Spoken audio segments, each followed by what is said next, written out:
Good morning, friends. I welcome you all in CA Inter Cost and Management Accounting classes. This is our class number 5. I hope कि आपने पीछे की चारों classes देख ली है. अगर नहीं देखी है तो एक बार प्लीज़ उन्हें गो थ्रू कर लीजिएगा सो दैट कि आज की क्लास आपके लिए फ्रूटफुल रहे. बच्चे, this is basically continuation of class number 4 because class 4 में हमने कुछ कॉन्सेप्ट्स डील किए थे. That is reorder level, reorder quantity, maximum level, minimum level, average level, buffer level, danger level etcetera. So आज हम उनके कुछ क्वेश्चंस डील करेंगे जो आरटीपी में और आपके एग्जाम्स में और आपके स्टडी मैट में दिए गए हैं. अपार्ट फ्रॉम दीज क्वेश्चंस कुछ और क्वेश्चंस भी हैं. मैंने पहले भी बताया था कि मैं कुछ और क्वेश्चंस जो अच्छे क्वेश्चंस हैं मैं आपको आपकी टेस्ट सीरीज में दूंगा और आप एक बार उन्हें डील करना कि आप किस तरह से डील करते हैं. कुछ नया नहीं होगा, बस इन्हीं का बच्चे थोड़ा सा घुमा के दिया होता है. उसके बाद मैं टेस्ट सीरीज भी आपसे अपनी क्लास में डिस्कस करूंगा. सो हम कुछ भी छोड़ने वाले नहीं है बच्चे, आप बेफिक्र रहिएगा. सो आज मैं आपको करवाने जा रहा हूँ बच्चे आपकी इलस्ट्रेशन 5 जो आपके स्टडी मैट का ही एक पार्ट है. सो चलिए फटाफट से आइएगा.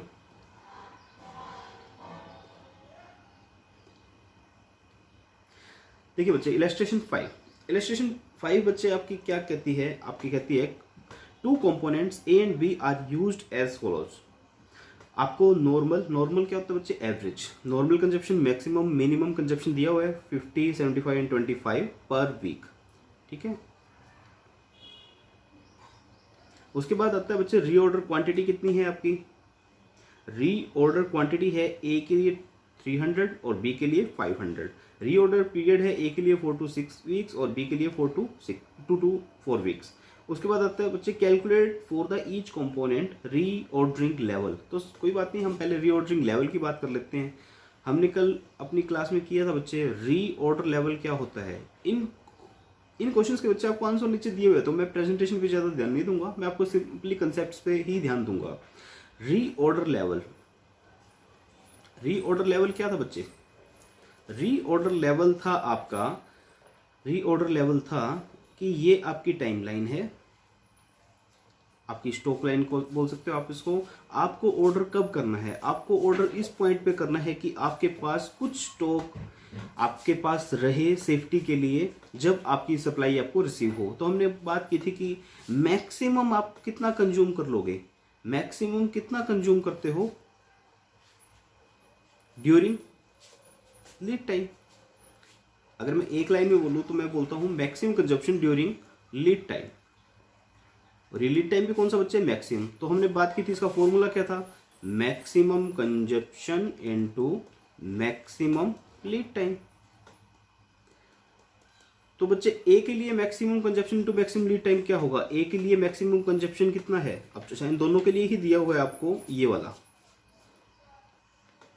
ये आपको दिया हुआ है बच्चे 500. मैक्सिमम कितना है? 75. तो ए के लिए भी कितना मैक्सिमम? 75. और मैक्सिमम ए का रीऑर्डर पीरियड कितना है? 6 वीक. तो इंटू 6 ये कितना आ जाएगा?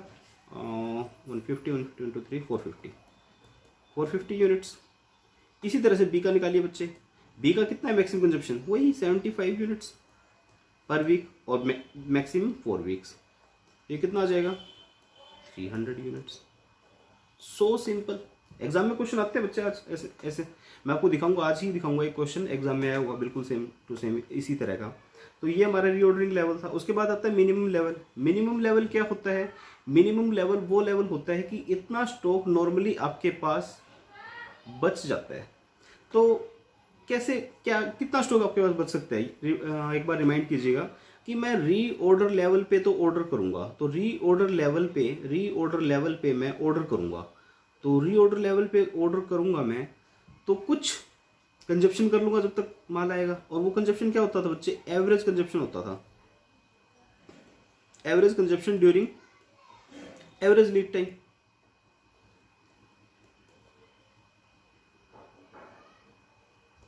तो रीऑर्डर लेवल पे मैं क्या करूंगा बच्चे? रीऑर्डर लेवल पे मैं करूंगा ऑर्डर. तो मेरा ए का रीऑर्डर लेवल क्या है? 450 यूनिट्स. जब मेरे पास 450 यूनिट्स बचेंगे तब मैं ऑर्डर कर दूंगा. ठीक है, ये ए के लिए है. अब कितना ऑर्डर करूंगा? एवरेज कंजप्शन कितना है मेरा? एवरेज कंजप्शन बच्चे 50 यूनिट्स. और एवरेज लीड टाइम कितना है? एवरेज लीड टाइम है 4. इसको क्या करेंगे? एवरेज कर लो. 4 + 6 / 2. तो ये 5 आ जाएगा. तो ये कितना आ गया? 250. 450 - 250 200 यूनिट्स। ये क्या है बच्चे आपका, ये है आपका मिनिमम लेवल। इतना तो आपके पास बच ही जाएगा, ठीक है, कि हमारा रीऑर्डर लेवल ये है 450 यूनिट्स जब हमारे पास स्टॉक में रहेंगी तब हम ऑर्डर डाल देंगे, और ऑर्डर जब तक हमें रिसीव होगा तो हम नॉर्मली इतना कंज्यूम कर चुके होते हैं, इतना कंज्यूम कर चुके होते हैं नॉर्मली। तो नॉर्मली हमारे पास मिनिमम 200 यूनिट्स हमारे स्टॉक में रहता है। उसके बाद बी की बात, बी का रीऑर्डर लेवल कितना था, 300 units. Be on an average कितना कंज्यूम कर लेता है, वही 50 यूनिट्स पर वीक। और बी का माल आने में कितना टाइम लगता है बच्चे, 3, 2 प्लस में 4 डिवाइड बाई 2, तो ये हो जाएगा 150 यूनिट्स क्या आएगा, बी का आपका मिनिमम स्टॉक लेवल आ जाएगा। तो बिल्कुल आसान है बच्चे, ये देखिए, ये 300 यूनिट्स, इसका 200 और ये 150 यूनिट्स। उसके बाद आती है बच्चे मैक्सिमम लेवल की बात। अब मैक्सिमम लेवल क्या होता था, मैक्सिमम लेवल का फॉर्मूला क्या होता था, मैक्सिमम लेवल क्या होता था बच्चे,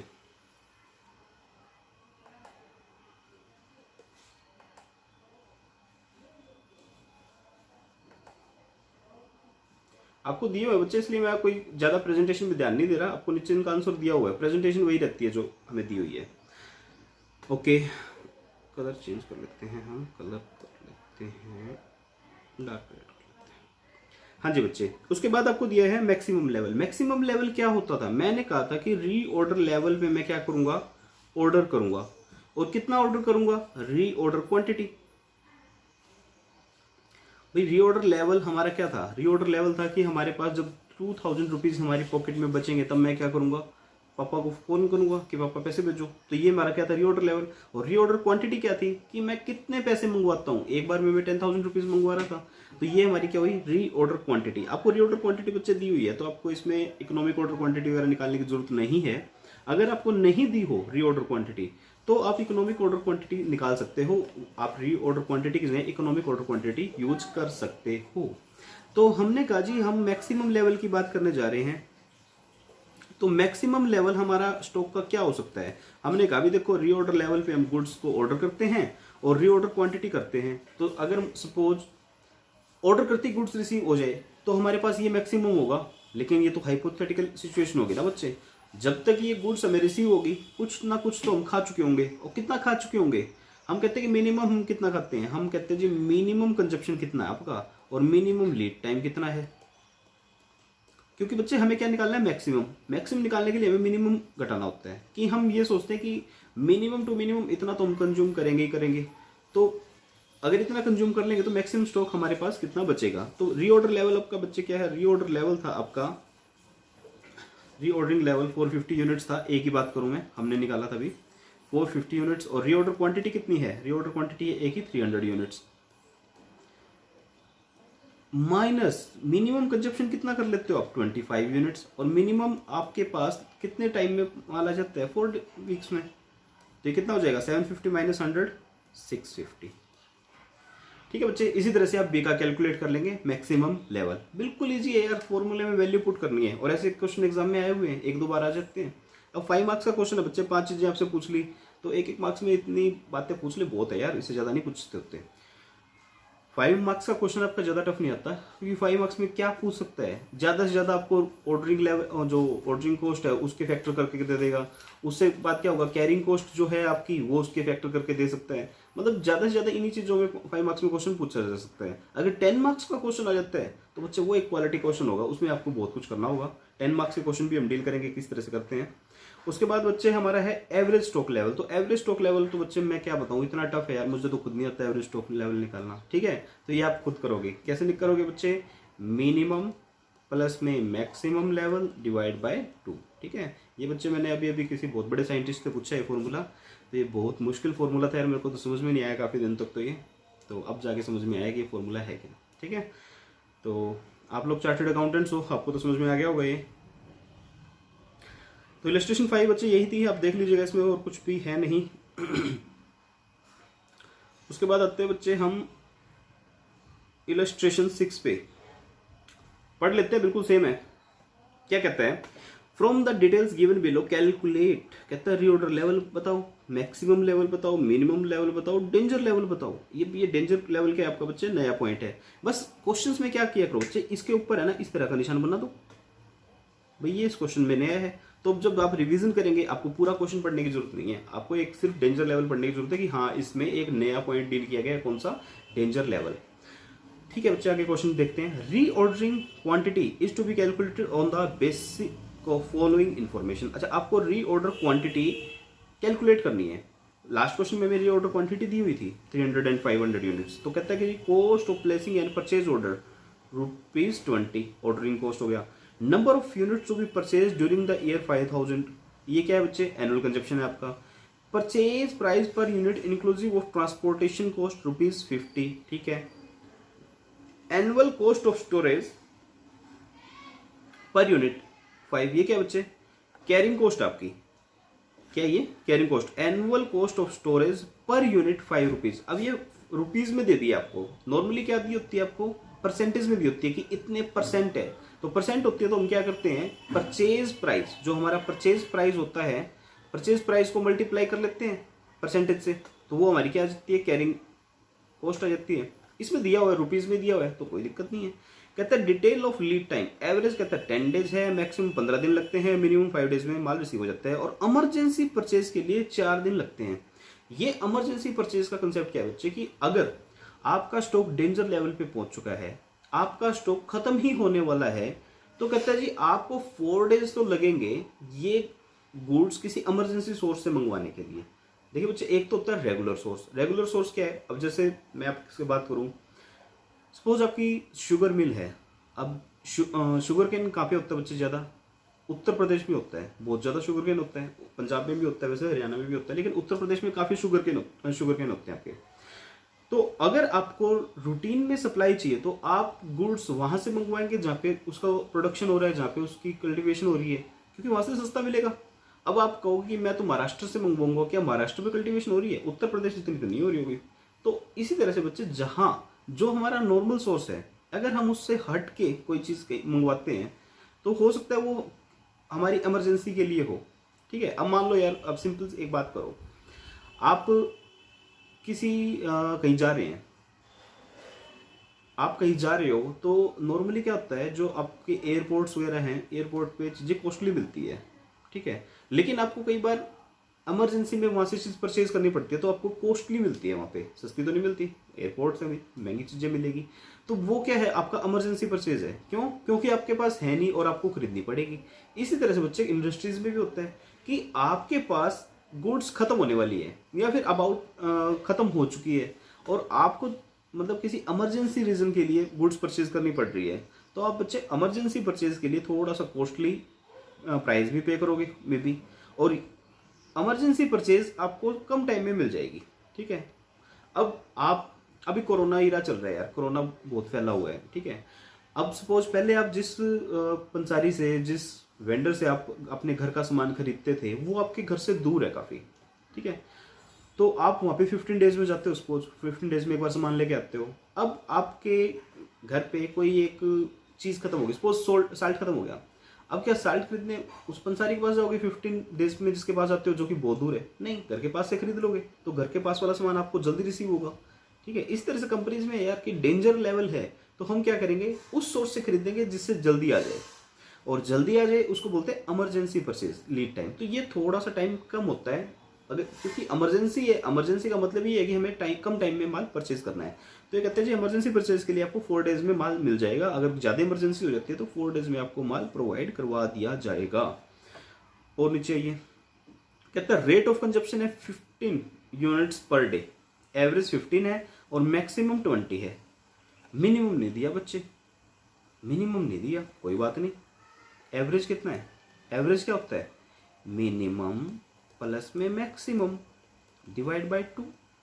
ठीक है, तो एवरेज कितनी दी है आपको, एवरेज दी है बच्चे 15। इसका मतलब क्या हुआ, equal to 15 equal to minimum तो आपको दी नहीं हुई, प्लस में मैक्सिमम कितनी दी हुई है 20 डिवाइड बाय 2। ये इस साइड चला जाएगा तो क्या आ जाएगा 30 इक्वल टू मिनिमम प्लस में 20। तो मिनिमम कितनी आ गई बच्चे, मिनिमम आ जाएगी आपकी 30 माइनस 20 इक्वल टू 10। कोई दिक्कत वाली बात थी? आप लिख लो यहाँ पे मिनिमम कितनी है 10 यूनिट्स। साथ में बोल देना आईसीआई को, कह दो आईसीआई आप मिनिमम लिखना भूल गए थे, आप बताते हमें, ठीक है। तो मिनिमम आपकी कितनी आ जाएगी बच्चे 10 यूनिट्स आ जाएगी, ठीक है। क्या पूछ रहा था हमसे, कहता है रीऑर्डर लेवल बताओ भाई। रीऑर्डर लेवल क्या होता है? रीऑर्डर लेवल, रीऑर्डर लेवल, अच्छा रीऑर्डरिंग क्वांटिटी भी आपको कैलकुलेट करनी है इसमें। तो सबसे पहले आप रीऑर्डर क्वांटिटी कैलकुलेट कर लो बच्चे। रीऑर्डर क्वांटिटी, अब रीऑर्डर क्वांटिटी क्या होगी हमारी बच्चे? रीऑर्डर क्वांटिटी का एक बहुत ही सिंपल सा फॉर्मूला था, क्या था? 2 इंटू ए इंटू बी। क्या लिखते हो यहाँ पे? बी लिखते हो ओ लिखते हो? ओ लिख रहा हूँ यार मैं तो, ठीक है। कई कई बुक्स में बी भी लिखा हुआ है यहाँ पे, और नीचे क्या लिखते हो? सी, ठीक है। तो सोल्व कीजिए, वैल्यू पुट करनी है यार, क्या करना है इसमें? 2 एनुअल कंजप्शन कितना है आपका? 5000 यूनिट्स। ऑर्डरिंग कॉस्ट कितनी है आपकी? Cost of placing an order 20 divide by carrying cost कितनी है आपकी? 5। अब ये परसेंटेज में नहीं दी हुई आपको, रुपीज़ में दी हुई है। बताइए इकोनॉमिक ऑर्डर क्वांटिटी या फिर रीऑर्डर क्वांटिटी कितनी आएगी? 2 into 5000 2 into 20 divide by 5 under root 200 units.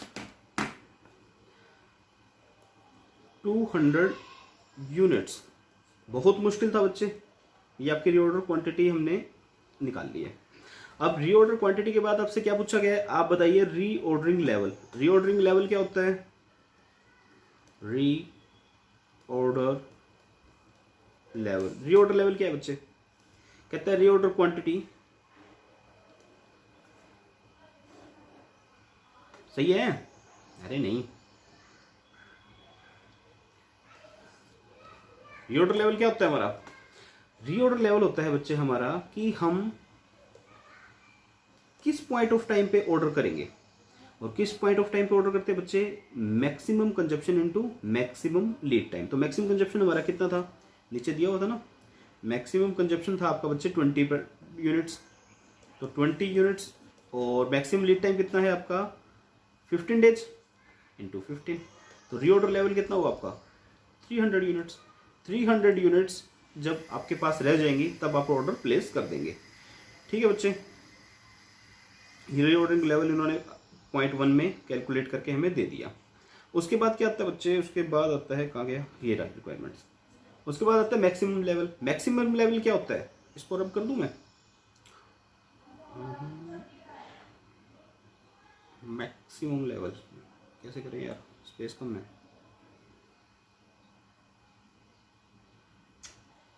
इसको रब कर देता हूँ, ठीक है।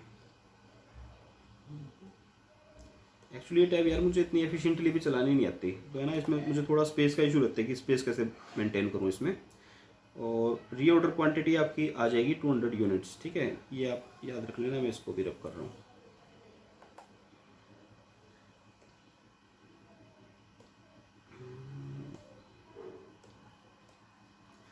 हाँ जी, आपकी रीऑर्डर क्वांटिटी आ गई थी, यहाँ पे लिख लेते हैं, याद रह जाएगा। रीऑर्डर क्वांटिटी थी आपकी 200 यूनिट्स। इसकी ज़रूरत पड़ेगी बच्चे अभी। तो हम मैक्सिमम लेवल निकाल रहे हैं बच्चे। मैक्सिमम लेवल कैसे निकालेंगे हम? मैक्सिमम लेवल किस तरह से कैलकुलेट करेंगे? मैक्सिमम लेवल निकालने के लिए हमें क्या चाहिए होता है? रीऑर्डर लेवल, क्योंकि हम रीऑर्डर लेवल पर अपना ऑर्डर प्लेस करते हैं। रीऑर्डर लेवल कितना है? 300 यूनिट्स, प्लस में रीऑर्डर क्वांटिटी कितनी है? 200 यूनिट्स। और जब तक ये माल हमारे पास आएगा हम कितना कंज्यूम कर सके होंगे? Minimum consumption. मिनिमम कंजप्शन कितना आपका? हमने कैलकुलेट किया था 10 यूनिट्स। और मिनिमम लीड टाइम कितना है आपका? मिनिमम लीड टाइम ये मत ले लेना बच्चे, ये तो डेंजर सप्लाई के लिए है, ठीक है। मिनिमम लीड टाइम आपका 5 डेज। तो कितना होगा? 500 माइनस 50, 450 यूनिट आपका मैक्सिमम लेवल होगा, ठीक है। मिनिमम लेवल बिल्कुल सिंपल है यार, आपको भी मज़ा नहीं आ रहा होगा ऐसे क्वेश्चन को करने में। मिनिमम लेवल क्या है बच्चे? मिनिमम लेवल है हमारा, मिनिमम लेवल ये होता है कि हम रीऑर्डर लेवल पर क्या करेंगे? रीऑर्डर लेवल पे हम करेंगे गुड्स का ऑर्डर प्लेस। तो रीऑर्डर लेवल क्या है हमारा? 300 यूनिट्स। और जब तक ये गुड्स आएंगी तब तक हम कुछ ना कुछ कंज्यूम कर चुके होंगे। तो मिनिमम जब निकाल रहे होते हैं तो हम क्या करते हैं कि ऑन एन एवरेज हम कितना कंज्यूम कर सकते हैं? 15 यूनिट्स पर डे। और ऑन एन एवरेज हमें कितना टाइम लगता है गुड्स को रिसीव करने में? 10 डेज। तो मिनिमम लेवल हमारा क्या हुआ? 150 यूनिट्स की। 150 यूनिट्स हमारे पास हमारे स्टॉक में बैलेंस रहेगी।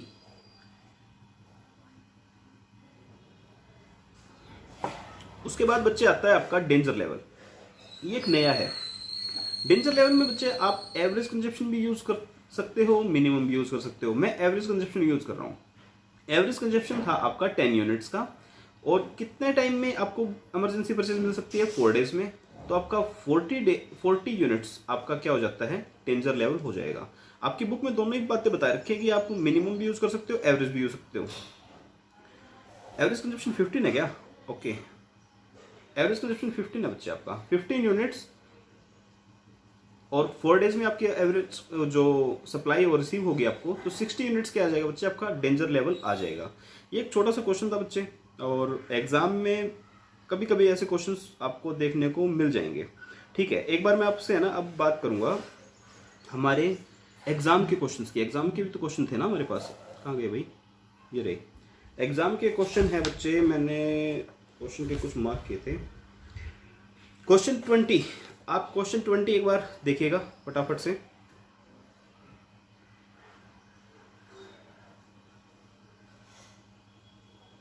सिक्सटीन, 17, 18, 19 और ये रहा 20। ये देखिए बच्चे, क्वेश्चन 20 नवंबर 2018, 5 मार्क्स का ये क्वेश्चन आपके एग्जाम में आपसे पूछा गया था। और एक बार आप इस क्वेश्चन को पढ़ेंगे तो आपको आपका कॉन्फिडेंस लेवल यहाँ पहुंच जाएगा। क्यों? बिल्कुल सिंपल क्वेश्चन है यार। और मटेरियल के जो एग्जाम के क्वेश्चंस आपको देखने को मिलेंगे, कोई ज्यादा डिफिकल्ट क्वेश्चन एग्जाम में नहीं पूछे जाते, ठीक ठाक से पूछे जाते हैं। बिल्कुल इजी भी नहीं कह सकते, लेकिन ठीक है, ये तो इजी है बिल्कुल। कहते हैं जी, messrs SJ private limited manufacture 20,000 units of a product per month. 20,000 units किसी प्रोडक्ट के बनाते हैं, पर मंथ है ये। तो ये तो बच्चे दिक्कत है, पर मंथ वाला तो हमें क्या करना होता है? पर एनम बेसिस पे कैलकुलेट करना होता है। उसके बाद कहते हैं the cost of placing an order is ₹1500। एक ऑर्डर को प्लेस करने की कॉस्ट है 1500 रुपीज, ठीक है। The purchase price of raw material is ₹100 per kg, ठीक है। The reorder period is 5 to 7 weeks है। The consumption of raw material varies from 200 to 300 per week है। The average consumption being 250 kgs। The carrying cost of inventory 9.75% per annum. बच्चे एक भी ऐसी information थी जो कि आपको लगे कि यार ये क्या चीज है, ये तो टफ है? नहीं। उसके बाद कहता है रीऑर्डर क्वांटिटी बताओ, रीऑर्डर लेवल बताओ, मैक्सिमम लेवल बताओ, मिनिमम लेवल बताओ, एवरेज स्टॉक लेवल बताओ। बच्चे बताओ, ऐसा क्वेश्चन एग्जाम में आ जाए तो सबसे पहले क्या करोगे? सबसे पहले कोड का धन्यवाद करोगे कि ऐसा क्वेश्चन दिया। फ्री के नंबर परोस के दे रहा है बच्चे इंस्टीट्यूट, ठीक है। तो आपके आते हैं बच्चे, आपका जो पेपर होता है ना, आपका एग्जाम होता है, उसमें 40 मार्क्स के क्वेश्चन ऐसे होंगे जो बिल्कुल इजी होते हैं। आप 40 मार्क्स, कोई भी मतलब एक बीकॉम स्टूडेंट भी सीए के एग्जाम में 40 मार्क्स गेन कर सकता है अगर उसके कंसेप्ट ठीक है तो। 40 मार्क्स का तो बिल्कुल सिंपल। 40 मार्क्स का पेपर आपको ऐसा मिलेगा बच्चे, अगर आपके पास अच्छे कंसेप्ट्स हैं, आपके कंसेप्ट्स पे पकड़ है, तो आप उन क्वेश्चंस को कर पाएंगे, अदरवाइज नहीं कर पाएंगे। मतलब इस तरह के जो ये क्वेश्चन आपको देखने को मिल रहा है, इस तरह के क्वेश्चन नहीं होते, वो थोड़े से टफ होते हैं। और 20 मार्क्स का पेपर बच्चे आपको ऐसा दिखने को मिलेगा जो कि अगर आपके एडवांस लेवल के कंसेप्ट हैं तभी आप सोल्व कर पाते हैं। तो आप देखिएगा कभी भी जो बच्चों के मार्क्स आते हैं, जो इंटेलिजेंट बच्चे होते हैं, उनके मार्क्स 80 के मतलब अराउंड ही होते हैं, 80, 85, ठीक है। मैंने मतलब कभी ये नहीं देखा कि किसी के 100 आ गए हों, ऐसे सब्जेक्ट्स में 95 आ गए हों। मतलब आते हैं बच्चों के, मतलब रेयर एक्सेप्शनल केस हैं यार वो। तो नॉर्मली क्या होता है, 80 to 85 मार्क्स बच्चों के स्कोर होते हैं। तो 15 मार्क्स या 20 मार्क्स का पेपर ऐसा आता है बच्चे कि जो इंस्टीट्यूट भी चाहता है कि बच्चे इसको सोल्व ना कर सकें, या फिर अच्छी क्वालिटी जो मतलब बहुत ज़्यादा रिसर्च करके आए किसी चीज़ पे, या फिर कोई मतलब एक्स्ट्रा ऑर्डिनरी स्टूडेंट्स होते हैं यार जो रैंक वगैरह AIR1 गेन करते हैं, तो वो अलग ही लेवल की तैयारी करते हैं अपनी, ठीक है। तो बच्चे ये क्वेश्चन 20 है। अब मैं इसमें क्या करवाऊँ यार, इसमें कुछ करवाने वाला है नहीं, तो मैं इसके आपको आंसर लिखवा रहा हूँ, ठीक है। आप इसके आंसर नोट कर लीजिएगा। इसके आंसर है बच्चे, मैंने नोट किए हुए हैं। रीऑर्डर क्वांटिटी का है आंसर, इसमें रीऑर्डर क्वांटिटी रहेगी आपकी,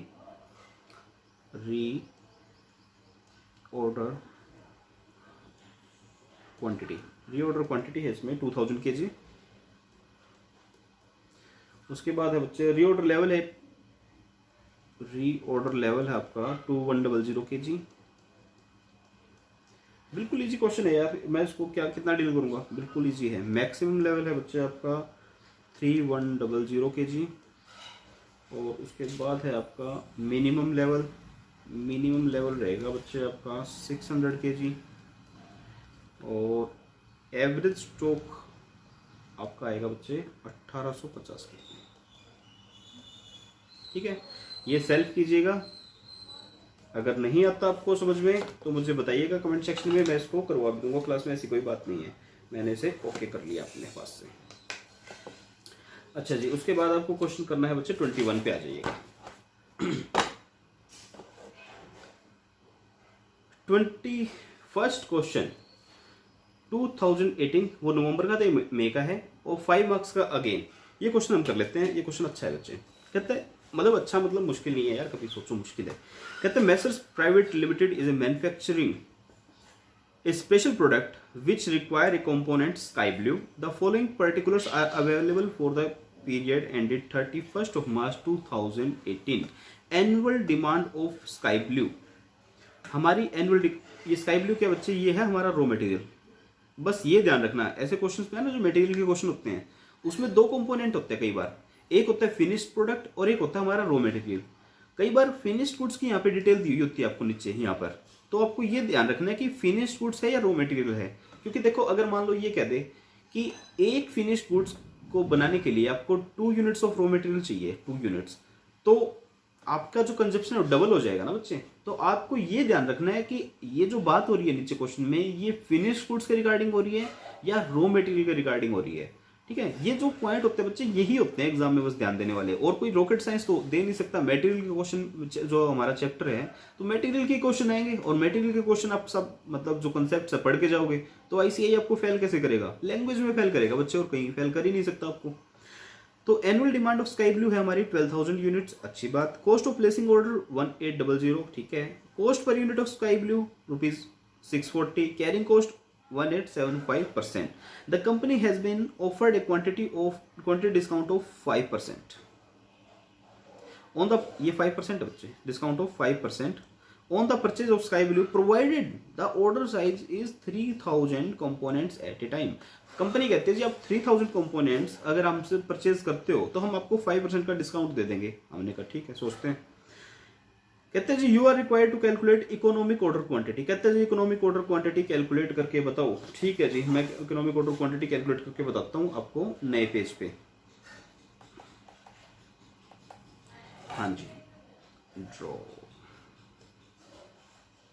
क्वेश्चन हमारा ये 21, क्वेश्चन 21 क्या कह रहा है ये, री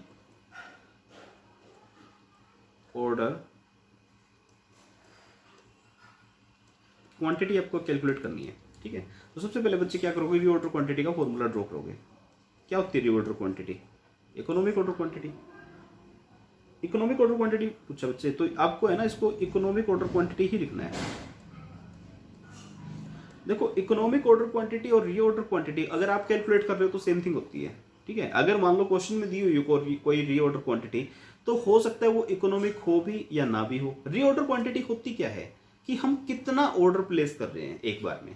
ठीक है, मतलब कितनी क्वांटिटी का ऑर्डर प्लेस कर रहे हैं उसको बोलते हैं। तो हम तो बच्चे हम क्या कैलकुलेट करेंगे, हम तो इकोनॉमिक ऑर्डर क्वांटिटी कैलकुलेट करेंगे ना, कि जहां पर हमारी कॉस्ट मिनिमम हो। तो री ऑर्डर क्वांटिटी और इकोनॉमिक ऑर्डर क्वांटिटी ऑल्दो एक ही होती है अगर हम कैलकुलेट कर रहे हैं तो। लेकिन बच्चे क्वेश्चन में लिखा हुआ है compute the economic order quantity, तो बच्चे आप भी वर्ड क्या यूज करोगे, इकोनॉमिक ऑर्डर क्वांटिटी ही यूज करोगे, री ऑर्डर क्वांटिटी वर्ड यूज मत करना।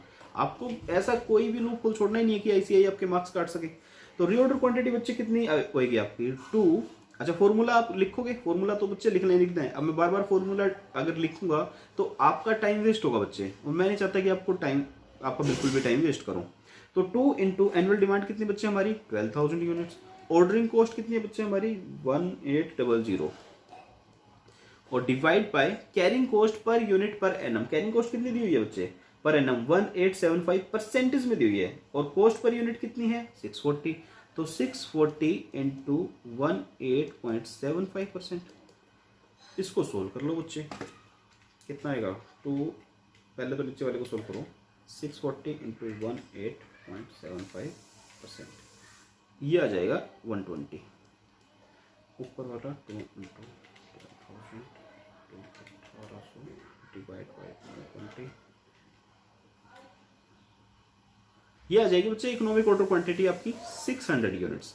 इसका मतलब क्या है, आप 600 यूनिट्स परचेज कीजिए, 600 यूनिट्स पर आपको जो आपकी कॉस्ट होने वाली है, inventory carrying cost, purchase cost, वो मिनिमम होने वाली है। ठीक है, अब एक चीज मैं आपको क्वेश्चन से हटके करवा रहा हूं, करवा दूं? ठीक है, ये हमारा पार्ट 1 था। वैसे तो हमारा पार्ट 1 हो चुका है। इसने पूछा था इकोनॉमिक ऑर्डर क्वांटिटी कितनी होती है, मैंने कहा 600 होती है। अब मैं पूछूं कि इस लेवल पर आपकी कैरिंग कॉस्ट और ऑर्डरिंग कॉस्ट कितनी होगी? ठीक है, कैलकुलेट करो। Total carrying cost and ordering cost, total आपकी ऑर्डरिंग कॉस्ट और कैरिंग कॉस्ट इस लेवल पर कितनी होगी 600 लेवल पे। तो ठीक है, इसका भी एक फॉर्मूला होता है बच्चे, बिल्कुल आसान सा, 2 इंटू ए इंटू ओ इंटू सी, सबको मल्टीप्लाई कर दो। ये आपकी क्या होगी, ऑर्डरिंग कॉस्ट होगी टोटल। तो 2 इंटू 12,000 इंटू 1800 इंटू 120 और इसको अंडर रूट करेंगे, ये आ जाएगा 72। ये 72 बच्चे आपका जो है, ये 72,000 रुपीज आपकी कैरिंग कॉस्ट भी है और ऑर्डरिंग कॉस्ट भी है। अब कितनी कैरिंग होगी कितनी ऑर्डरिंग होगी, ये कैसे निकालोगे? बहुत मुश्किल है बच्चे निकालना, ये तो मैंने सीखा ही नहीं था। ठीक है, ऑर्डरिंग कॉस्ट और कैरिंग कॉस्ट अगर आपको निकालनी पड़ जाए इससे, तो आप कैसे निकालोगे? रॉकेट बनाने जैसा फॉर्मूला है बच्चे, बस इसको है ना 2 से डिवाइड कर दो, 36 ये होगा और 36 ये होगा। ओ माय गॉड, इतना मुश्किल फॉर्मूला? हाँ, क्यों बच्चे, ये क्यों होती है? क्योंकि at the economic order quantity जो आपकी ऑर्डरिंग कॉस्ट होती है और जो कैरिंग कॉस्ट होती है वो सेम होती है बच्चे। ठीक है, आई होप आपको ये कंसेप्ट रिमेंबर होगा। आप भी सोचते होंगे बच्चे कि बिल्कुल ही बच्चा समझ लिया, ऐसे वैसे क्वेश्चन तो हम टिप्स पे कर देते हैं, बल्कि आप तो कैलकुलेटर यूज कर रहे हो। बच्चे आप लोग चार्टर्ड अकाउंटेंट हो यार। ठीक है, मैं चार्टर्ड अकाउंटेंट पुराना हो चुका हूँ। ठीक है, वैसे बच्चों का ज्ञान ज़्यादा होता है यार, जो पढ़ रहे होते हैं ना उनके अंदर ज्ञान ज़्यादा होता है। अब चार्टर्ड अकाउंटेंट बनने के बाद क्या होता है, हम क्या पोस्ट पढ़ रहे होते हैं? नहीं, हम जिस फील्ड में काम कर रहे होते हैं बच्चे वही कर रहे होते हैं। कोई टैक्सेशन में चला जाता है, कोई ऑडिट में चला जाता है। ठीक है, तो कॉस्ट अकाउंटिंग कौन पढ़ रहा होता है? कॉस्ट अकाउंटिंग तो वही पढ़ेगा बच्चे जो किसी मैन्युफैक्चरिंग यूनिट में काम कर रहा है, और फिर भी सारे कंसेप्ट यूज नहीं होते, कुछ एक मतलब पर्टिकुलर यूज होते हैं। मैं जिस कंपनी में काम करता हूँ, मेरे को तो टैक्सेशन का काम मिलता है बच्चे ज़्यादा से ज़्यादा, तो टैक्सेशन का तो ठीक है, कंसेप्ट रिवाइज रहते हैं। अब ये कॉस्ट वाले, इन कॉस्ट के कंसेप्ट तो आपको ही ज़्यादा पता होंगे मुझसे, बट बच्चे मुश्किल ही होती है यार। ये कॉस्ट बहुत प्यारा सब्जेक्ट है, मुझे बहुत प्यारा लगता है सब्जेक्ट। उसके बाद आता है बच्चे 20 जो हम क्वेश्चन पढ़ रहे थे, आप भी पढ़ लीजिएगा, आपकी स्क्रीन पे डाल रहा हूँ, कहाँ गया, ये रहा। ये हमने कंप्यूट कर लिया, इसका आंसर कितना आया बच्चे 600 यूनिट्स। उसके बाद आता है बच्चे advise whether the quantity discount offered can be accepted. अभी क्वांटिटी डिस्काउंट इसने दिया था 3000 यूनिट्स का और 5% का डिस्काउंट दिया था। तो कोई बात नहीं, कहते हैं कि क्या एक्सेप्ट कर लें, हम कहते हैं अभी बात कर लेते हैं भी एक्सेप्ट करें या ना करें। तो हाँ जी बच्चे, हम करेंगे evaluation of proposal offered by the company ने ऑफर दिया है कि आप 3000 यूनिट्स हमसे एक बार में परचेज कीजिए, हम 5% का आपको डिस्काउंट देंगे। ठीक है, हम कॉस्ट चेक कर लेते हैं 3000 यूनिट्स पे कितनी होगी, और हमारी economic order quantity that is 600 units थी, उसके ऊपर हमारी कॉस्ट कितनी होगी। बच्चे एक रिक्वेस्ट है यार आप लोगों से कि ये जो वीडियोस होते हैं आपसे ऑनलाइन देखिएगा। अगर आप ऑनलाइन देखेंगे तो मुझे पता चल जाएगा कि कितने बच्चे मेरा वीडियो देख रहे हैं, कितने बच्चे को बेनिफिट मिल रहा है। अगर आपको बेनिफिट मिल रहा है तो बच्चे, मेरा एक फ्रेंड है जो कि अकाउंटिंग की भी क्लासेस आपको फ्री ऑफ कॉस्ट प्रोवाइड करवा सकता है। अब ये चीज़ तब पॉसिबल है बच्चे जब हमें आपके रिस्पॉन्स का पता चले। मैं कॉस्ट अकाउंटिंग का नो डाउट आपको पूरा course free of cost provide करवाऊंगा with each and every chapter की टेस्ट सीरीज के साथ, उसकी इवेल्युएशन के साथ, इवन आपकी प्रॉब्लम रिजोल्यूशन के साथ। मैंने आपको व्हाट्सअप नंबर दिया है, टेलीग्राम दिया है, ईमेल आईडी दी है, आप किसी भी तरह से अपनी प्रॉब्लम्स पूछ सकते हैं। कोई और पॉइंट एज ए फ्रेंड आप डिस्कस करना चाहें अपनी स्टडी से रिलेटेड तो आप वो भी मुझसे डिस्कस कर सकते हैं। आपकी आर्टिकलशिप से रिलेटेड किसी भी तरह का पॉइंट आप मुझसे डिस्कस करना चाहें या कर सकते हो। आपको कोई दिक्कत आ रही हो किसी भी तरह से स्टडी में, आप डील कीजिए। कोई नॉट ओनली कॉस्ट अकाउंटिंग यार, हम सीए हैं, आप भी सीए हो, हम आपस में बात कर सकते हैं किसी भी तरह की। बस आप यार इसको ऑनलाइन देखेंगे ना तो एक मेरे लिए एक मोटिवेशन होगा आपके लिए और बेटर काम करने के लिए और ज़्यादा काम करने के लिए, आपको फ्री ऑफ कॉस्ट चीज़ें प्रोवाइड करवाने के लिए। मैं कभी भी आपसे 1 रुपया भी चार्ज नहीं करने वाला बच्चे, मुझे बस आप लोगों का प्यार चाहिए और कुछ भी नहीं। तो ये बस एक रिक्वेस्ट है यार, अगर आपको रियली मेरे वीडियो से बेनिफिट मिल रहे हैं तो प्लीज़ इसे डाउनलोड करके मत देखिएगा, इसे ऑनलाइन ही देखिएगा। चलिए हम अपने पॉइंट पे आते हैं। तो सबसे पहले बच्चे आप क्या लिखेंगे, evaluation of the proposal offered by the company. ठीक है, तो हम चेक करेंगे जी कोस्ट, ईओक्यू, ईओक्यू कितनी है हमारी 600, इस पे हमारी कितनी कॉस्ट आएगी, और ऑफर्ड, ऑफर कितना बच्चे, ऑफर है आपके पास 3000 यूनिट्स का। ठीक है, तो सबसे पहले आप चेक करो आपकी परचेज कॉस्ट क्या आएगी। आप कॉस्ट ही तो चेक करोगे ना यार, परचेज कॉस्ट कितनी होगी। परचेज कॉस्ट, अब क्या इकोनॉमिक ऑर्डर क्वांटिटी जो 600 यूनिट्स है, क्या उस पर आपको कोई भी डिस्काउंट मिल रहा है, नहीं। तो परचेज प्राइस कितना बच्चे स्काई ब्लू का 640, आपका एनुअल कंजप्शन कितना है 12000। बच्चे यहाँ पे ध्यान क्या रखना है, आपको 600 से मल्टीप्लाई नहीं करना, एनुअल कंजप्शन से मल्टीप्लाई करना है, एक यहाँ पे गलती होती है। तो आपकी जो परचेज कॉस्ट आएगी वो यहाँ पे आएगी 7680000। उसके बाद आता है जी ऑफर, ऑफर है 3000 यूनिट्स का। तो ऑफर के यहाँ पे प्राइस कितना होगा, कहते हैं 640 माइनस 5%, कहते हैं यहाँ पे आपको कितना मिलेगा, ₹608 में मिलेगी ये चीज़। यहाँ पे तो बच्चे आपको पूरे 640 रुपये पे करने पड़ रहे हैं 600 यूनिट्स के पे, तो लेकिन यहाँ पे आपको ₹608 ही पे करना पड़ेगा, और यूनिट्स है वही हमारी 12000। तो हमारी कॉस्ट कुछ कम हो जाएगी बच्चे, 72,96,000। बल्ले बल्ले हो गई यार, ऑर्डर डाल दो पूरा का पूरा 3000 का भी। ठीक है, नहीं हम क्या चेक करेंगे बच्चे, ऑर्डरिंग कॉस्ट चेक करेंगे। अब ऑर्डरिंग कॉस्ट चेक करोगे तो आपको निकालने पड़ेंगे number of orders. Number of order कितने होंगे, 12000 डिवाइड बाय 600। ये निकाल के दिखाओगे बच्चे ऑर्डर, मैं यहाँ पे निकाल के दिखाई देता हूँ यार, वरना गलती कर दोगे आप। इसको इस तरह से स्टार दो, ठीक है, यहाँ पे नीचे स्टार को डिफाइन करो, number of order. Number of order क्या लिखोगे बच्चे, सीधा लिख दो क्या 12000 डिवाइड बाय 600, नहीं आप लिखोगे एनुअल कंजप्शन, या फिर यहां लिख दो annual consumption divide by order quantity. ठीक है, ये आप लिखोगे बच्चे, इसके भी मार्क्स हैं आपके। तो आपका एनुअल कंजप्शन कितना है 12000 यूनिट्स, और आपकी क्वांटिटी कितनी ऑर्डर कर रहे हो 600। तो नंबर ऑफ ऑर्डर कितने आ गए बच्चे, 12000 डिवाइड बाय 600, 12000 डिवाइड बाय 600, ये आ जाता है आपका बच्चे 20 ऑर्डर्स। और यहाँ पे ऑर्डर कितने आ जाएंगे, यहाँ पे ऑर्डर आएंगे बच्चे आपके 12000 डिवाइड बाय 3000, तो ये नंबर ऑफ ऑर्डर आ गए 4। तो ये आपको कैलकुलेट करके दिखाना है बच्चे, वरना बेवजह 1 मार्क कटवा के आ जाओगे।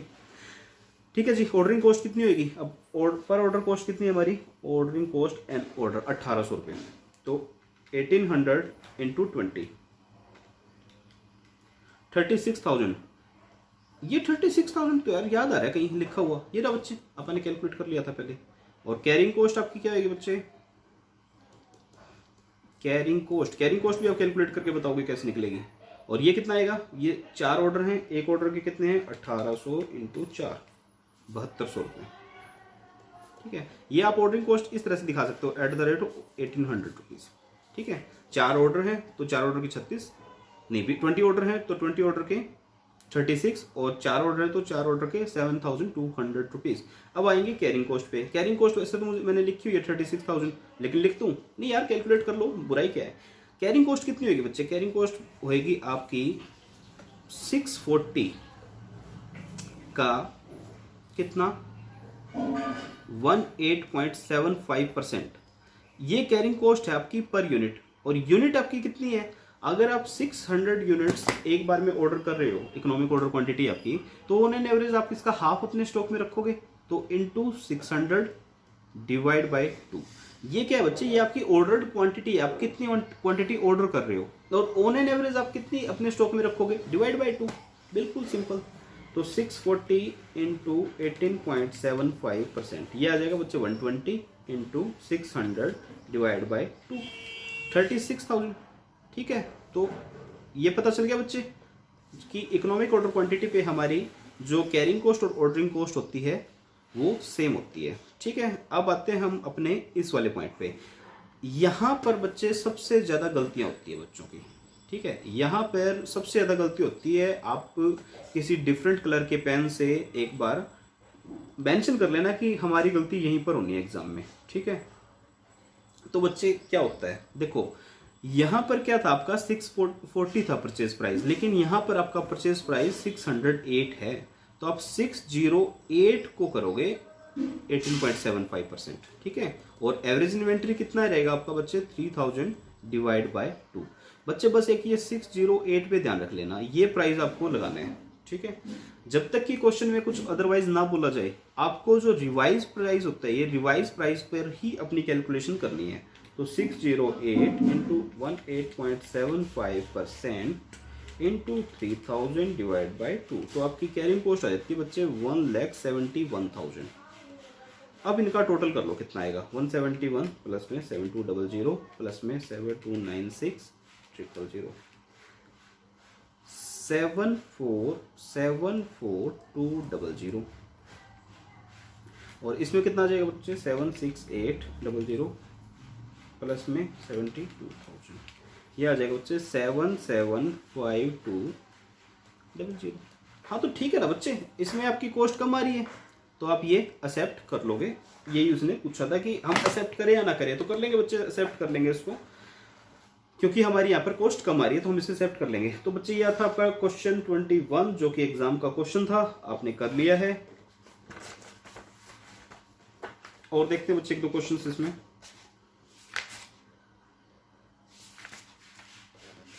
एक दो आरटीपी के जो क्वेश्चन है वो करवा देता हूं मैं आपको।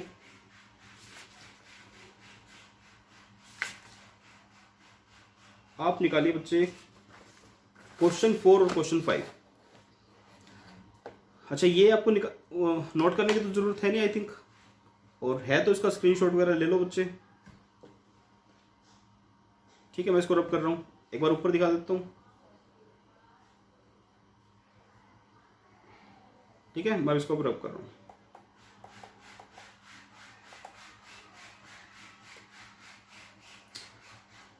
इसको भी डिलीट करो।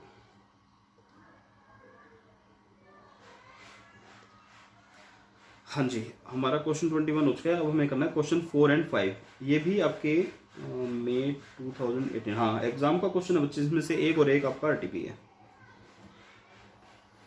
क्वेश्चन 4 एंड 5 पे आइए फटाफट से। दिस वन थोड़ा सा मैं बड़ा कर देता हूँ, उसको दिख नहीं रहा, 25%।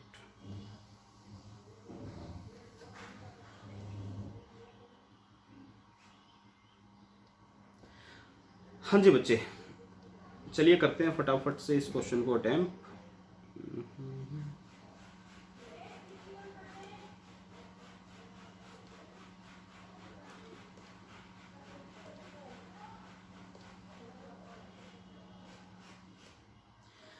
चलिए बच्चे रीड करते हैं फटाफट से इस क्वेश्चन को। ASJ manufacturer produce a product which require a component costing 1000 rupees per unit. ठीक है, other information related to the component are as follows। कैसे बच्चे, uses of the component 1500 units per month. बच्चे मेरे को तो मंथ दिखता ही नहीं है, मैं तो इसको 1200 से मल्टीप्लाई करके क्या लिखूंगा, 18,000 लिखूंगा, 80,000 एनुअल। क्या आपको पर मंथ दिखता है बच्चे, मटेरियल कॉस्ट में क्या आपको पर मंथ कुछ दिखता है? नहीं, मुझे तो एनुअल दिखता है, मुझे पर मंथ नहीं दिखता। ऑर्डरिंग कॉस्ट कितनी है बच्चे, ऑर्डरिंग कॉस्ट आपकी ₹75 पर ऑर्डर, बिल्कुल सिंपल। कहते हैं स्टोरेज कॉस्ट है 2%, ऑब्सोलीटनेस रेट है 1%, मैक्सिमम यूजेस। अच्छा, एक चीज आ गई बच्चे, स्टोरेज कॉस्ट और ऑब्सोलीटनेस रेट, ऑब्सोलीसेंस रेट। ठीक है, ये क्या है बच्चे, ये जो दो चीज मैंने मार्क की, ये क्या चीज है? मैंने बताया था बच्चे आपको 5 मार्क्स के क्वेश्चन में इंस्टीट्यूट कितना उलझा सकता है यार, बस इतना ही उलझा सकता है जितना इसने अब फिलहाल उलझाया हुआ है। कहता है जी स्टोरेज कॉस्ट है 2%, और जो इन्वेंट्री हम कैरी करते हैं 1% पर एनम, वो ऑब्सोलेट हो जाती है, मतलब अप्रचलित हो जाती है, उनका यूज ही नहीं रहता। तो ठीक है यार, क्या बुरी बात है, हम इनको ऐड कर लेंगे। तो हमारी जो कैरिंग कॉस्ट है बच्चे, जो कैरिंग कॉस्ट है वो कितनी आ जाएगी, 3% आ जाएगी बस। So simple. कहते हैं मैक्सिमम यूजेस है हमारा 400 यूनिट्स पर वीक और लीड टाइम है 6 to 8 वीक्स, मतलब मिनिमम 6 मैक्सिमम 8 और ऑन एन एवरेज 7। कहते हैं the firm has offered A quantity discount of 5% by the supplier on the purchase of component, the order size is 6000 units at A time. अभी अभी हम question करके हटे हैं बच्चे ऐसा। कहता है इकोनॉमिक ऑर्डर क्वांटिटी बता दो, reorder level and advice whether the discount offer be accepted by the firm और नॉट। अब देख लो बच्चे किस तरह के क्वेश्चन एग्जाम में पूछे जा रहे हैं, और फिर कहते हैं कि कॉस्ट मुश्किल है कॉस्ट बिल्कुल भी नहीं। तो इकोनॉमिक ऑर्डर क्वांटिटी बच्चे फटाफट से बताओ, मैं यही करके दिखा रहा हूँ, कुछ है ही नहीं इस क्वेश्चन में यार। तो सबसे पहले आप ये लिखो, क्योंकि है ना इस क्वेश्चन में थोड़ी सी कैलकुलेशन आपके कंपोनेंट्स को कैलकुलेशन में। तो सबसे पहले आप क्या लिखोगे, एनुअल रिक्वायरमेंट। एनुअल रिक्वायरमेंट कितनी है आपकी 1500 इंटू 12 इक्वल टू 18,000 यूनिट्स। उसके बाद बात आती है बच्चे ऑर्डरिंग कॉस्ट। ऑर्डरिंग कॉस्ट में कुछ भी नहीं, आपकी 75 रुपीज है। कैरिंग कॉस्ट, इसमें थोड़ा सा वर्क है, इसमें आप दिखाओगे कैरिंग कॉस्ट में करके दिखाओगे स्टोरेज और ऑब्सोलेंस रेट, ये 2% है, ये 1% है, टोटल कितनी हुई 3%। और 3% किसका होती है बच्चे, यूनिट कॉस्ट का। तो 15 नहीं यूनिट कॉस्ट कहाँ दी हुई है इसमें, ऊपर दी है बच्चे 1000 का 3%, ये कितना आ जाएगा बच्चे 30 रुपीज़। कैरिंग कॉस्ट आपकी 30 रुपीज़ है। अब क्या कह रहा है, इकोनॉमिक ऑर्डर क्वांटिटी निकाल के दिखा दो। इकोनॉमिक ऑर्डर क्वांटिटी निकाल दोगे या नहीं निकालोगे, निकाल देंगे। क्या आएगी 2 इंटू 18,000 एनुअल कंजप्शन आपकी, into ordering cost 75, carrying cost कितनी है बच्चे 30। तो इकोनॉमिक ऑर्डर क्वांटिटी कितनी आ जाएगी 2 इंटू 18,000 इंटू 75 डिवाइड बाई 30, जो भी है उसको अंडर रूट कर लो, ये आ जाएगी बच्चे 300 यूनिट्स। कुछ गलत लिख दिया क्या मैंने,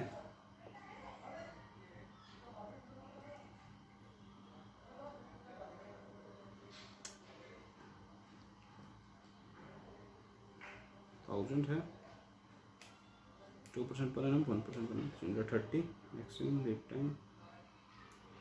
तो 2 into 18,000 into ordering cost 75 divide by 30।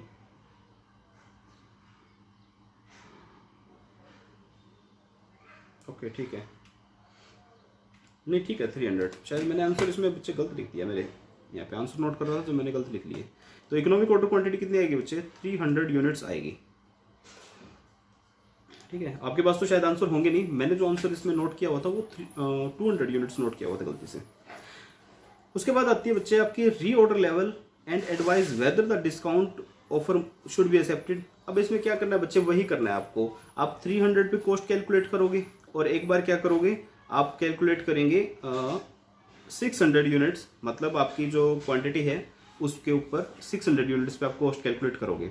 ठीक है, तो इसका आंसर आप मुझे बताइएगा। इसका आंसर मैंने नोट ही नहीं किया हुआ, तो मैं आपको कल की क्लास में बता दूंगा। इसका चेक करके जो भी आंसर होगा आप मुझे बता दीजिएगा, और मैं इसको कल नोट भी करवा दूंगा आंसर इसका। ठीक है, तो ये आपका 4th क्वेश्चन था, बिल्कुल सिंपल था, मैं बार बार इसको डिस्कस नहीं करूंगा, इजी क्वेश्चन को। उसके बाद आते हैं बच्चे आरटीपी मई 2016। एक बात याद रखिएगा बच्चे, आरटीपी में जो आपके क्वेश्चन आते हैं वो थोड़ा सा हटके आते हैं, और दूसरा उनके साथ कोई मार्क्स अलॉट नहीं होते, तो वो कितना भी बड़ा क्वेश्चन भी आपको दे देते हैं। और नॉर्मली आरटीपी में छोटे क्वेश्चंस कम दिए होते हैं, आपको इस तरह के क्वेश्चन दिए होते हैं। आरटीपी का मतलब क्या होता है बच्चे, रिवीजन टेस्ट पेपर। तो आरटीपी में जो आपके क्वेश्चन आते हैं बच्चे, उसमें काफी सारे कंसेप्ट इन्वॉल्व होते हैं। अगर आरटीपी का क्वेश्चन आपके पास एग्जाम में आता है तो नॉर्मली वो 10 मार्क्स से कम नहीं हो सकता। ठीक है, क्योंकि उसमें इतना वर्क हमें करना पड़ेगा कि वो 10 मार्क्स में ही हो सकता है। और आरटीपी में कभी भी ये सिंपल क्वेश्चन नहीं आते कि रीऑर्डर कैलकुलेट कर दो, मैक्सिमम कर दो, मिनिमम कर दो ना, उसमें बढ़िया क्वेश्चन होता है हमेशा। तो क्वेश्चन 5 आपका आरटीपी का क्वेश्चन है, रिवीजन के लिए बहुत अच्छा होता है RTP. JP limited manufacture A special product, follow the policy of economic order quantity. कहते हैं जी आप इकोनॉमिक ऑर्डर क्वांटिटी की पॉलिसी फॉलो कर रहे हैं, मतलब जब ये ऑर्डर करेगा गुड्स को तो इकोनॉमिक ऑर्डर क्वांटिटी ही ऑर्डर करेगा। One of its component, economic order quantity follow कर रहा है, one of its component, the component detail are as follows. अभी तक हमें कुछ भी काम का नहीं मिला, सिर्फ इस इकोनॉमिक ऑर्डर क्वांटिटी के सिवाय कि इकोनॉमिक ऑर्डर क्वांटिटी फॉलो कर रहा है। कहता है परचेज प्राइस है पर कंपोनेंट है। ये बच्चे जो डैश सा बना होता है ना, ये सिंबल होता है एक्चुअली, है ना। मैं ये नोट्स दूसरे लैपटॉप में मतलब इसको टाइप करता हूँ, और जब टीच करता हूँ तो ये मेरा लैपटॉप अलग है, मेरे पास 2 लैपटॉप है, तो उस वाले लैपटॉप में ये रुपीज़ का सिंबल शायद इंस्टॉल नहीं है, तो ये जब भी डैश मिले इसका मतलब होता है रुपीज़। ठीक है, ये ध्यान रखना आप। तो परचेज प्राइस पर कंपोनेंट है बच्चे हमारा 200 रुपीज़। कॉस्ट है एक ऑर्डर की, ऑर्डरिंग कॉस्ट आपकी 100 रुपीज़ है। Annual cost of carrying 1 unit in inventory कहता है 10% ऑफ परचेज प्राइस है, और परचेज प्राइस कितना बच्चे 200, तो ये कितना आ जाएगा 20 rupees. Total cost of inventory and ordering per annum, ये आ सकता है बच्चे आपको 4000। ये एक पॉइंट है इस क्वेश्चन में बढ़िया करने वाला। ठीक है, कहता है total cost of inventory and ordering cost per annum 4000 rupees. आपको कहीं भी इसने एनुअल कंजप्शन नहीं बताया कि आपकी एनुअल कंजप्शन कितनी है, वो आपको इस क्वेश्चन में मतलब फाइंड आउट करनी है। The company has been offered a discount of 2% on the purchase price of the component provided a load size of 2000 components at a time। अब आपने देख लिया बच्चे, स्टडी मेट का हमने एक क्वेश्चन किया, उसके बाद एक एग्जाम का किया, अब आरटीपी में भी इसी तरह का क्वेश्चन दिया हुआ है। एक पॉइंट पे आपसे क्या कैलकुलेट करवाता है, इकोनॉमिक ऑर्डर क्वांटिटी, और दूसरे पॉइंट पे आप उस इकोनॉमिक ऑर्डर क्वांटिटी के अलावा एक क्वांटिटी दी हुई होती है। सपोज हमारी इकोनॉमिक ऑर्डर क्वांटिटी आती है 2000 यूनिट्स, तो ये कहते हैं जी अगर 4000 यूनिट्स अगर परचेज करते हैं तो हमें डिस्काउंट मिल रहा है, क्या हम परचेज करें या ना करें। तो ठीक है, हम 4000 यूनिट्स पे अपना एक बार कैलकुलेशन कर लेंगे कि हमारी क्या कॉस्ट आ रही है, उसे फाइंड आउट कर लेंगे, और 2000 यूनिट्स जो कि हमारी इकोनॉमिक ऑर्डर क्वांटिटी है उस पर हम अपनी कॉस्ट फाइंड आउट कर लेंगे, जो हमारे लिए चिपर रहेगा हम उसको फॉलो कर लेंगे। That's is very simple. तो इसमें भी वही है कि आप पहले इकोनॉमिक ऑर्डर क्वांटिटी बताइए और advice whether the quantity discount offer can be accepted, बस इतना ही है। और भी है, एक और भी है बच्चे, Would your advice differ if the company is offered 5% discount on a single order। कहता है जी अगर 5% डिस्काउंट दे 2% की जगह सिंगल ऑर्डर पर तो क्या होगा। और नीचे एक बात लिखी है बच्चे, assume that the inventory carrying cost does not vary according to the discount policy. बच्चे अभी मैंने लास्ट क्वेश्चन में करवाया था, मैंने बताया था कि unless otherwise stated in the question, आप क्या करेंगे, जैसे ही इन्वेंट्री आपकी जो डिस्काउंट आपको मिलता है तो आप अपना कैरिंग कॉस्ट चेंज करेंगे। मैंने कैसे बताया था, मैंने कहा कि आपका नॉर्मल परचेज प्राइस है 500 और आपकी कैरिंग कॉस्ट है सपोज 10%, तो आप कैसे कैलकुलेट करोगे, आप यही करोगे ना, 500 का 10% कितना आ जाएगा 50 रुपीज़। अब कहते हो आपको डिस्काउंट मिला सपोज 20% का, तो आपका रिवाइज परचेज प्राइस कितना होगा 400, तो आपकी रिवाइज कैरिंग कॉस्ट कितनी होती थी 400 का 10% 40 रुपीज़। ये इसके लिए मना करता है, ये कहता है assume the inventory carrying cost does not very. कहता है इन्वेंट्री कैरी कॉस्ट आपकी वेरी नहीं करेगी, इन्वेंट्री कैरी कॉस्ट आपकी सेम रहेगी। ये बात बच्चे आप नोट कर लो, जब तक ये बात ना लिखी हो आप इसे रिवाइज करेंगे, आप इसे 40 रुपीज़ करेंगे, आप इसे रिवाइज करोगे, रिवाइज प्राइस पे ही आप कैलकुलेट करोगे। अगर ये बात लिख दी गई है आपको स्पेसिफिकली आपके क्वेश्चन में कि assume that the inventory carrying cost does not vary according to discount policy, तो आपको ये लेनी है। अब हमारे क्वेश्चन में क्या लेना है बच्चे, हमें अपनी carrying cost in every case 50 rupees ही लेनी है, आप 40 नहीं लेंगे। क्यों, क्वेश्चन में लिख दी गई है। ध्यान रखना बच्चे, इसमें कंफ्यूज मत होना। क्वेश्चन ने लिख के बताया कि आपको ऐसे करना है, और जब क्वेश्चन ने लिख दिया है बच्चे तो हम क्वेश्चन के अगेंस्ट नहीं जा सकते, हमें क्वेश्चन की ही बात फॉलो करनी होगी। चलिए फटाफट से करते हैं इस क्वेश्चन को। तो सबसे इंपॉर्टेंट बात थी बच्चे इसमें एनुअल कंजप्शन फाइंड आउट करने की, हम एनुअल कंजप्शन फाइंड आउट करते हैं इसमें। अब मैं इसको यहाँ पे रख लेता हूँ। क्या कह रहा था हमें, देखिए सबसे पहले अगर मैं कहूँ कि economic order quantity find out करनी है तो मैं क्या लिखूंगा, economic order quantity. Economic order quantity के लिए मैं फॉर्मूला लिखूंगा, क्या लिखूंगा बच्चे, 2 × A × O/C। ठीक है, अब मैंने लिखा ए तो मेरे पास है ही नहीं, तो सबसे पहले तो मुझे ए कैलकुलेट करना पड़ेगा। अब बच्चे हम कैसे डिसाइड करें कि हम कौन सा फॉर्मूला लगाएंगे यहाँ पर। देखिए आपको क्वेश्चन में कुछ ना कुछ डाटा दिया होता है, जो गिवन डाटा है आप ये देखिए, उस डाटा से आप क्या कर सकते हो।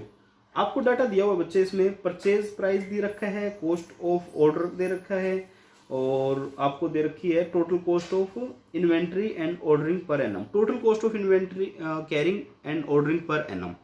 तो टोटल दे रखा है बच्चे इन्वेंट्री कैरिंग और ऑर्डरिंग, तो इसका मतलब है इससे हम एनुअल कंजप्शन फाइंड आउट कर सकते हैं। कैसे करेंगे देखिए, हम लिखते हैं total carrying cost and ordering cost per annum, इसका फॉर्मूला होता है, हमने देखा भी था बच्चे, फॉर्मूला क्या होता है इसका, √2 इंटू ए इंटू ओ इंटू सी। ठीक है, और ये किसके बराबर है बच्चे, ये है हमारा 4000 के लिए। ठीक है, तो कोई बात नहीं, हम इसको फिर से करते हैं इसी तरह से। हमारे पास जो जो डाटा है वो पुट कर दो यार। ए नहीं है हमारे पास, ओ है, ओ कितना है, कॉस्ट ऑफ ऑर्डर है 100 रुपीज़। कैरिंग कॉस्ट है, कैरिंग कॉस्ट भी है हमारी, कहते हैं 10% of purchase price. Purchase price कितना है 200, और 200 का 10%, ये भी है हमारे पास। और ये कितना बच्चे 4000। फिर से करते हैं, कितना आ जाएगा, इसको सोल्व करो। 200 का 10% 20 into 100 into 2 into 100 into 200 into 10%, ये आ गया बच्चे 4000 ए इज इक्वल टू 4000, मतलब ये अंडर रूट में है। ठीक है, अब क्या करें, अब बच्चे आपको पता होगा मैथमेटिक्स तो आप मुझसे ज़्यादा जानते हो यार, बोथ साइड स्क्वेयरिंग कर दो, इसको भी स्क्वेयर कर लो, इसको भी स्क्वेयर कर लो, तो ये स्क्वेयर से ये स्क्वेयर उड़ जाएगा और ये मल्टीप्लाई हो जाएगा। तो इसको सोल्व करने के बाद क्या आएगा, 4000 इंटू 4000 ये आ जाएगा, और इसको डिवाइड में फिर से 4000 कर दो, तो ये 4000 आएगा बच्चे। एनुअल कंजप्शन आएगा आपका 4000 यूनिट्स। ठीक है, तो आपको जब total inventory, ordering and carrying cost दे रखी हो तो आपका एनुअल कंजप्शन इससे फाइंड आउट आप कर सकते हो। तो ये कितना आएगा बच्चे, 4000 यूनिट्स आपका आ जाएगा। उसके बाद बच्चे इसने कहा कि इकोनॉमिक ऑर्डर क्वांटिटी कैलकुलेट कर दो, तो अब मैं कर सकता हूँ, बिल्कुल कर सकता हूँ। हमारे पास सारी चीज़ें आ गई ना अब तो मैं क्या करूँगा, 2 इंटू 4000, ऑर्डरिंग कॉस्ट कितनी है बच्चे आपकी 100, और कैरिंग कॉस्ट कितनी है आपकी 200 का 10% 20, तो इकोनॉमिक ऑर्डर क्वांटिटी आपकी कितनी आ जाएगी, 2 इंटू 4000 इंटू 100 डिवाइड बाई 20, और इसको अंडर रूट करेंगे, ये आ जाएगा आपका 200 यूनिट्स। अच्छा क्वेश्चन था यार, प्यारा क्वेश्चन था। एग्जाम में इस तरह का क्वेश्चन तो देखो बढ़िया है, आ भी सकता है, 5 मार्क्स में आ जाए तो कोई मतलब एक्सेप्शन नहीं हो सकती है। तो 200 यूनिट्स हमारे फर्स्ट पार्ट का ये आंसर हो चुका है। अब कहते हैं कि बताओ क्या हम ऑर्डर एक्सेप्ट करें, बताओ क्या हम इकोनॉमिक ऑर्डर क्वांटिटी का ऑर्डर एक्सेप्ट करें या फिर 2% डिस्काउंट ले लें और 2000 यूनिट्स एक बार में ऑर्डर करें। तो क्या करेंगे बच्चे, ये आप देख लो। ठीक है, अब मैं इसको रिमूव कर देता हूं। तो हम क्या करेंगे सेकंड पार्ट के लिए, सेकंड पार्ट के लिए बच्चे वही करेंगे हम जो अभी तक करते हैं, हम कॉस्ट फाइंड आउट करेंगे। हम कहेंगे कि evaluation of proposal, evaluation of discount proposal. देखिए बच्चे क्या करेंगे, इकोनॉमिक ऑर्डर क्वांटिटी कितनी है आपकी 200, और डिस्काउंट प्रपोजल कितना है, डिस्काउंट प्रपोजल आपका बच्चे 2000 यूनिट्स। ठीक है, और डिस्काउंट कितना है 2% है। तो सबसे पहले क्या निकालोगे, परचेज कॉस्ट निकालोगे। हाँ जी, परचेज कॉस्ट कितनी है बच्चे आपकी, परचेज कॉस्ट है आपकी, कहाँ गई भी, हाँ एनुअल कंजप्शन तुमने फाइंड आउट किया था, 4000 यूनिट्स है आपकी, और एक यूनिट का परचेज प्राइस है 200। क्या इकोनॉमिक ऑर्डर क्वांटिटी पे कोई डिस्काउंट मिलेगा, नहीं, तो 8 लाख पूरी की पूरी आपकी क्या है परचेज कॉस्ट है। यहाँ पे आपको 2% का डिस्काउंट मिल जाएगा, तो ये कितना हो जाएगा 78400 सॉरी। उसके बाद आती है बच्चे ऑर्डरिंग कॉस्ट। ऑर्डरिंग कॉस्ट कितनी होगी, नंबर ऑफ ऑर्डर कितने होंगे, हमने कितनी क्वांटिटी मंगवानी है साल में 4000, और एक बार में कितनी मंगवा रहे हैं 200, तो 20 ऑर्डर होंगे यहाँ पे इस पॉइंट ऑफ टाइम पे, और एक ऑर्डर की कॉस्ट कितनी है बच्चे 100 रुपीज़, तो कितनी कॉस्ट आ जाएगी 2000। वैसे भी क्वेश्चन में दिया हुआ था कि ऑर्डरिंग कॉस्ट और कैरिंग कॉस्ट कितनी है आपकी 4000 है, तो दोनों मिलके ही 4000 होगी ना, ये दोनों मिलके ही 4000 होगी। अब कैरिंग कॉस्ट निकाल के भी देख लो, कोई उसमें बड़ी बात नहीं है। 200 का परचेज प्राइस है, 10% आपकी क्या होती है कैरिंग कॉस्ट होती है। एवरेज यूनिट आप कितनी रखोगे 100, अब देख लो 2000 ही आएगा ये भी। तो इसमें कोई मतलब रॉकेट साइंस नहीं है, बिल्कुल सिंपल है ये। 8,04,000 कॉस्ट आएगी आपकी यहाँ पर। दूसरे में कितनी आएगी बच्चे, दूसरे में चेक करो कितनी क्वांटिटी मंगवा रहे हो 2000, एनुअल कितनी है 4000 divide by 2000, number of order कितने हुए 2, और 2 इंटू 100, 200 रुपीज आपकी ऑर्डरिंग कॉस्ट आ जाएगी। कैरिंग कॉस्ट कितनी आएगी, कैरिंग कॉस्ट आएगी बच्चे आपकी, अच्छा कैरिंग कॉस्ट कितनी आएगी ये ध्यान रखना है। अब इस क्वेश्चन में क्या लिखा है कि आपकी जो कैरिंग कॉस्ट है वो ऑर्डर के साथ चेंज नहीं होगी, कैरिंग कॉस्ट पर यूनिट है वो चेंज नहीं होगी, किसने मेंशन कर दिया बच्चे। तो ये नहीं है कि कैरिंग कॉस्ट आपकी 2000 रुपीज होगी, ये कहते हैं carrying cost per unit change नहीं होगी।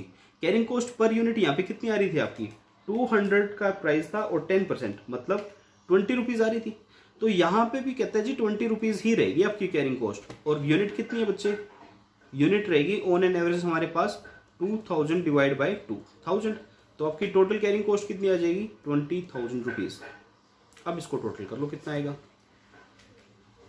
784 प्लस में 200 प्लस में 20,000, तो ये आ गया बच्चे 8,04,200। तो हमारी कॉस्ट यहाँ पे ज़्यादा बढ़ रही है बच्चे, इसलिए मैं यही सिलेक्ट करूँगा, इकोनॉमिक ऑर्डर क्वांटिटी ही ऑर्डर करूँगा, इसको ऑर्डर नहीं करूँगा। बच्चे ये वाली बात ध्यान रखना है आपको, ये 20 रुपीज़ मैंने क्यों लिया, क्योंकि क्वेश्चन में लिखा हुआ था कि आपकी carrying cost per unit change नहीं होगी विद डिस्काउंट पॉलिसी, तो इसलिए मैंने 20 लिया। अगर ये बात ना लिखी होती तो मैं क्या करता बच्चे, तो मैं करता 200 रुपीज़ हमारा प्राइस है, उसके ऊपर मुझे 2% का डिस्काउंट मिला, 196 का हुआ, 196 का 10% में लेता और ये आता 19.6, लेकिन क्वेश्चन में लिखा है कि चेंज नहीं होगी, तो मैं बच्चे अपनी मर्जी से चेंज नहीं करूंगा। तो ये आपका एक इंपॉर्टेंट पॉइंट था इस क्वेश्चन में ध्यान रखने वाला, ठीक है।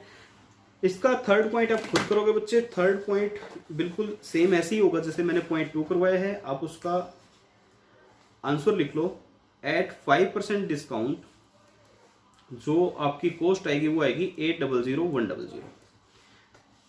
एट 5% डिस्काउंट जो आपकी कॉस्ट आएगी वो ये आएगी, ठीक है।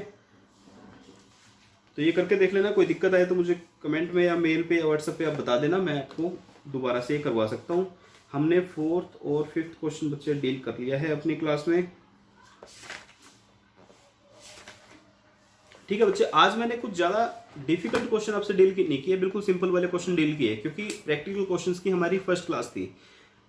कल की क्लास में बच्चे मैं कुछ टफ क्वेश्चन आपके साथ डील करूंगा, अच्छी क्वालिटी के क्वेश्चन होंगे, एग्जाम में आपको देखने को मिल सकते हैं, मे बी आपको 10 मार्क्स में वो क्वेश्चन देखने को मिल जाएं, और आपकी बुक में भी मतलब जो डिफिकल्ट टाइप के क्वेश्चन है वो वही मिलेंगे। तो आपके साथ कल मैं अच्छे से क्वेश्चन डील करूंगा, और कल मैं आपको 1-1 घंटे की 2 क्लास दूंगा बच्चे। मैं क्या करूंगा, मैं 1 घंटे से ऊपर क्लास रिकॉर्ड नहीं करूंगा, मैं 1-1 घंटे की आपको 2 क्लास दूंगा, और कल से आपको 2 क्लासेस ही मिलेंगी, एक 1 आवर्स की। मैं 2 आवर्स की इसलिए नहीं दे रहा बच्चे, एक तो मुझे अपलोड करने में बड़ा टाइम लग रहा है, क्योंकि मेरा भी ब्रॉडबैंड कनेक्शन रिस्टोर नहीं हुआ है। एक्चुअली मैं क्वारंटीन में हूँ बच्चे फिलहाल। आपको बता दूँ कि मेरे नियर बाय कोई कोविड पेशेंट की ऐसा कुछ था कि है, सस्पेक्टेड था, तो हमारे एरिया को क्वारंटीन कर दिया गया था। तो मैं अभी एक बार अपना ब्रॉडबैंड कनेक्शन रिस्टोर नहीं करवा पा रहा हूँ बच्चे। एक बार वो रिस्टोर हो जाए फिर कोई इशू नहीं है, फिर सोचा मैं 5 आवर्स की क्लास अपलोड कर सकता हूँ, लेकिन अभी मुझे मोबाइल नेटवर्क यूज़ करना पड़ रहा है, और मुझे 2 GB पर डे का ही मिल रहा है यार पैक। सो मैं आपको 1-1 आवर की 2 क्लासेस दूंगा कल से, और उसके बाद जैसे हम चैप्टर 2nd या 3rd कंप्लीट कर लेंगे, उस टाइम तक आपकी स्पीड बन चुकी होगी। उस टाइम मैं आपको 1-1 आवर की 3 क्लासेस देना शुरू कर दूंगा। तो हम 15th ऑफ अक्टूबर तक बच्चे in all respect test series, RTP, study mat, extra question सब कुछ डील करके हम 15th ऑफ अक्टूबर तक अपना पूरा सिलेबस कवर कर चुके होंगे। और 15th ऑफ अक्टूबर में को आपको इतना कॉन्फिडेंस होगा बच्चे, अगर आपने मेरी क्लासेस को सीरियसली देखा है, टेस्ट सीरीज को सीरियसली अटेम्प्ट किया है, कि आपको इतना कॉन्फिडेंस आपके अंदर होगा कि आप कहेंगे कि हाँ मैं 60 to 70 मार्क्स तो इजीली स्कोर कर जाऊंगा, चाहे ICI कितना भी मुश्किल क्वेश्चन या पेपर अपना बना ले। सो बच्चे इसी मोटिवेशन के साथ तैयारी करते रहिएगा। मिलते हैं कल की क्लास में। Thank you very much friends, bye bye, take care.